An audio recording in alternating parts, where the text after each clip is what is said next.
Divya Himachal TV में आपका स्वागत है। आप देख रहे हैं आज दोपहर हिमाचल।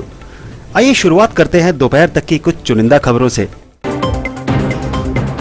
हर घर तक पहुंचेगा योग, ऑनलाइन होगी योगासन प्रतियोगिता, फिर नेशनल में दम दिखाएंगे प्रतिभागी। बीकॉम छात्रा के हाथ बस का स्टीयरिंग, 21 साल की नैन्सी सीख रही ड्राइविंग की बारीकियां। मरीजों के लिए बड़ी राहत, धीरा सीएचसी में साल बाद होंगे अल्ट्रासाउंड, हर बुधवार को हो सकेंगे टेस्ट। व्यापारियों के लिए भी पेंशन की व्यवस्था करे सरकार, सीएम को लिखी चिट्ठी। सुनाहल स्कूल में कमरों की हालत जर्जर, बरसात में रिस जाती है छत। अब समाचार विस्तार से। प्रदेश योगासन खेल संघ ने योग को घर घर तक पहुंचाने के लिए बड़े पैमाने पर अभियान शुरू किया है। इस उद्देश्य से मार्च में राज्य स्तरीय ऑनलाइन योगासन प्रतियोगिता करवाई जाएगी, जिसके विजेता 24 से 26 मार्च तक राष्ट्रीय योगासन प्रतियोगिता में हिस्सा ले सकेंगे। योगासन खेल संघ युवाओं के लिए योग के माध्यम से रोजगार के अवसर जुटाने का प्रयास भी करेगा। ये प्रतियोगिता आगामी मार्च में आयोजित की जाएगी। उन्होंने कहा कि प्रतिभागियों को 6 वर्गों में बांटा गया है। बॉयज सब जूनियर वर्ग 10 से 15 वर्ष तक के छात्र, बॉयज जूनियर वर्ग में 15 से 20 वर्ष के छात्र और बॉयज सीनियर वर्ग में 20 से 28 वर्ष तक के छात्र होंगे। इसी प्रकार गर्ल्स सब जूनियर वर्ग में 9 से 14 वर्ष की छात्राएं, गर्ल्स जूनियर वर्ग में 14 से 19 वर्ष की छात्राएं व गर्ल्स सीनियर वर्ग में 19 से 27 वर्ष तक की छात्राएं होगी। प्रतिभागियों की आयु का निर्धारण 31 दिसंबर 2020 के अनुसार किया जाएगा। प्रतिभागियों को दिए गए एक लिंक पर क्लिक कर फॉर्म भरना होगा और पात्रता हेतु राष्ट्रीय योगासन खेल संघ द्वारा निर्धारित 7 आसनों में से किन्हीं 5 आसनों के प्रदर्शन का एक वीडियो भेजना होगा, जो 3 मिनट से ज़्यादा न हो। मैं सेवानिवृत्त प्रोफेसर डॉक्टर जी.डी. शर्मा हूँ और मैं हिमाचल प्रदेश विश्वविद्यालय के योग विभाग में विभागाध्यक्ष भी रहा हूँ और उसके पश्चात मैं भारत सरकार की ओर से, विदेश मंत्रालय की ओर से, ICCR की ओर से मैं एक योग विशेषज्ञ के रूप में और डिप्लोमेटिक स्टेटस के अंदर भारतीय राजदूतावास के अंतर्गत जो जवाहरलाल नेहरू संस्कृत केंद्र जकार्ता इंडोनेशिया में स्थापित था, वहाँ 5 वर्ष तक मैंने अपनी सेवाएं दी और वहाँ पर काफ़ी लोगों को योग के बारे में जागृत किया। और उसके पश्चात में जब मैं वापस आया फिर पुनः हिमाचल प्रदेश विश्वविद्यालय में, फिर जब मैं 2010 में रिटायर हुआ, उसके बाद 2011 में मैं पतंजलि विश्वविद्यालय के अंदर रजिस्ट्रार, डीन एकेडमिक्स और विभागाध्यक्ष योग विज्ञान में रहा।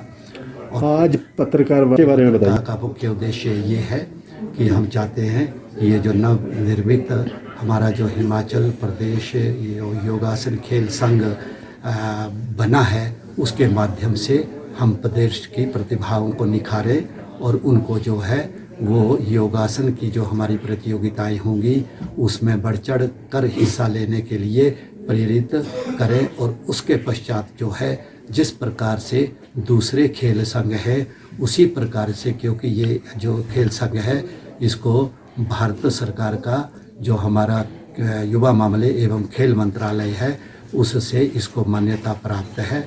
तो जो सुविधाएं दूसरे खेल के खिलाड़ियों को मिलती हैं वही जो सुविधाएं हैं वो उनको, जैसे स्पोर्ट्स कोटा मिलता है, रोजगार मिलता है, वो होगा। और हमारा मुख्य उद्देश्य यही रहेगा कि ज़्यादा से ज़्यादा हम सरकार से ये आग्रह करेंगे कि सारे के सारे स्कूलों के अंदर, कॉलेजेस के अंदर, विश्वविद्यालयों के अंदर इस योग को जो है वो कंपलसरी किया जाए, ताकि हमारे जो रोजगार के आयाम हैं वो ज़्यादा से ज़्यादा खुले और हमारे अपने ही शिक्षक जो हैं, हमारे हिमाचल के जो हैं, वही उसके लिए हम तैयार करें और वही उनको वहाँ पर रोजगार मिले।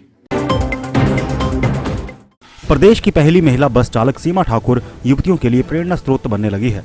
स्कूटर कार से हटकर अब उनका हाथ बस के स्टीयरिंग तक पहुंचने लगा है। कुछ ऐसा ही नजारा आजकल देखने को मिल रहा है हमीरपुर में। हमीरपुर जिला की पिछड़ी पंचायत कश्मीर की 21 वर्षीय नैन्सी आजकल बस चालक की ट्रेनिंग ले रही है। नैन्सी राजकीय महाविद्यालय नदौन से बीकॉम की पढ़ाई वर्ष 2020 में पूरी कर चुकी है और आजकल HRTC के हमीरपुर डिपो के ड्राइविंग स्कूल में बस का प्रशिक्षण ले रही है। कुल 17 प्रशिक्षुओं में नैन्सी अकेली लड़की है जो बस चलाना सीख रही है। नैन्सी की माने तो उसका शुरू से ही एक सपना था कि वह कुछ हटकर करेगी, इसलिए उसने बस की ड्राइविंग सीखने का मन बनाया, क्योंकि इसमें अभी तक महिलाओं की भागीदारी बिल्कुल ही कम है। नैन्सी का कहना है कि अगर मौका मिला तो वह भी शिमला डिपो में तैनात सीमा की तरह हिमाचल पथ परिवहन निगम में बस चालक बनेगी। नैन्सी के पिता अजीत कुमार चंडीगढ़ पुलिस में कार्यरत हैं, जबकि माता जमुना देवी गृहिणी हैं। नाम नैन्सी और मैं कश्मीर की रहने वाली हूँ। काम ही है और मुझे ना कुछ ऐसा काम नहीं करना जो सारे नॉर्मली कर सकते हो, कुछ अलग करना था, जो कि ये मुझे अच्छा लगा क्योंकि इसमें बहुत कम लेडीज़ हैं। और जहाँ तक देखा जाए ना तो यहाँ पे आने के लिए सब झिझकते हैं कि नहीं लड़कियाँ नहीं जा सकती या फिर ड्राइविंग अच्छी नहीं है लड़कियों के लिए, लेकिन नहीं, ये बहुत अच्छा प्रोफेशन है अगर हम देखें तो। और यहाँ पे सिखाने वाले उससे भी ज़्यादा अच्छे हैं। और जहाँ तक मुझे यहाँ पे रह के इतना सीखने को मिला है ना, मैं चाहती हूँ किसी और को भी इतना ही मिले। और रही सिखाने वालों की बात, तो उन्होंने मुझे सिर्फ ड्राइविंग ही नहीं सिखाई है बल्कि उससे भी ज़्यादा नॉलेज की बातें सिखाई हुई हैं जो कि मेरे लिए बहुत आगे तक जाएंगे साथ में। सर मैं 2 महीने से ट्रेनिंग कर रही हूँ। ड्राइवर तो है ही नहीं।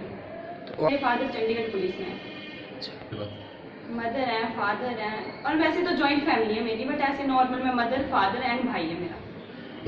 मेरी graduation Siddharth government degree college Naudaun. इस टाइम 17 बच्चों को बैच चल रहा है। इस टाइम यही लड़की एक नैन्सी हमारे पास आई है जो कि बहुत ही टैलेंट से काम सीख रही है, बड़े अच्छे ढंग से। कम से कम सर 150 बच्चों को ट्यूशन दे चुके हम, लेडीज़ पहले। बंगाणा उपमंडल की राजकीय पाठशाला सनाहल में 2 कमरों की हालत जर्जर होने की कगार पर पहुंच गई है। वहीं कमरों की दीवारें फटना शुरू हो गई हैं। दूसरी तरफ बरसात में कमरों की छत भी रिसना शुरू हो जाती है। बताते चले कि स्कूल के कमरों की हालत दिन प्रतिदिन खराब हो रही है। वहीं स्कूल के मुख्य अध्यापक रोशन लाल ने कहा कि बच्चों को बैठने में बड़ी समस्या आ रही है। सरकार से आग्रह है कि कमरों के लिए मदद की जाए ताकि बच्चों को कमरों में बैठाने की कोई समस्या न आए। वहीं एसएमसी के अध्यक्ष सुखदेव का कहना है कि स्कूल में कमरों को लेकर आ रही समस्याओं को स्कूल के स्टाफ के साथ बैठक की थी। शिक्षा विभाग को भी इसके बारे में अवगत करवाया गया है। सरकार से विनम्र आग्रह है कि स्कूल के कमरे जर्जर की हालत में पहुंच गए हैं, उनके लिए मदद करें ताकि बच्चों को बैठाने में समस्या न आए।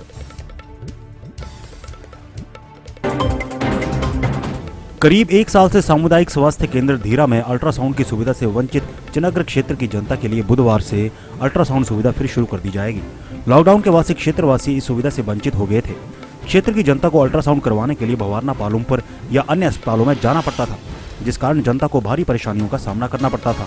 स्वास्थ्य विभाग द्वारा धीरा में जनता की सुविधा के लिए अल्ट्रासाउंड सेवा को पुनः शुरू कर दिया गया है, जिसके अंतर्गत सप्ताह के प्रत्येक बुधवार को लोगों को अल्ट्रासाउंड की सुविधा दी जाएगी। हिमाचल प्रदेश व्यापार मंडल के प्रदेशाध्यक्ष सुमेश कुमार शर्मा ने मुख्यमंत्री जयराम ठाकुर को पत्र लिखकर कहा है कि व्यापारी अपने जीवन काल में न्यूनतम 40 वर्ष तक कई तरह का व्यापार करके सरकार को कई गुना टैक्स देता रहा है, जिसका प्रयोग सरकार विभिन्न विकास कार्यों में करती है। लिहाजा व्यापारियों के इस सराहनीय योगदान को लेकर उन्हें 60 साल की आयु पूर्ण किए जाने के बाद पेंशन का प्रावधान होना चाहिए। उन्होंने कहा कि व्यापारियों ने कोरोना काल में सरकार, प्रशासन सहित आम लोगों का सहयोग किया है, जिसके चलते इस वर्ग को कोरोना वॉरियर्स का दर्जा प्रदान किया जाए। उन्होंने कहा कि प्रदेश व्यापार मंडल मार्केट फीस, महंगाई, व्यापारी कल्याण कोष की स्थापना, व्यापारी कल्याण बोर्ड की स्थापना, सामूहिक बीमा योजना, घिसे पिटे और पुराने नियमों को खत्म करने सहित प्रादेशिक व्यापारिक सम्मेलन के आयोजन जैसे विभिन्न विषयों पर प्रदेश सरकार के समक्ष समय पर उठाता रहा है। उन्होंने प्रदेश के समस्त व्यापारियों से कहा है कि वे प्रदेश व्यापार मंडल के झंडे तले संगठित होकर कार्य करें।